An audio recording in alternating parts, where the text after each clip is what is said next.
be making Frankenstein rice crispy treats. So this is a recipe for Halloween.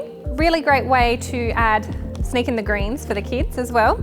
So what I'll be using today is the Happy Way tropical greens powder, Happy Way vegan vanilla protein. However, you don't necessarily need this in this recipe. I'm going to be using puffed quinoa instead of puffed rice. However, puffed rice is totally fine as well. I just thought I'd mix things up a bit. Got some melted coconut oil, some rice malt syrup for sweetener. However, any other liquid sweetener such as maple syrup or coconut nectar will work well too. And I've also got some dark vegan chocolate and white vegan chocolate to melt, and I'm going to be using that to decorate at the end. So I'm simply going to add the protein powder and greens into the bowl, combine it with the puffed quinoa.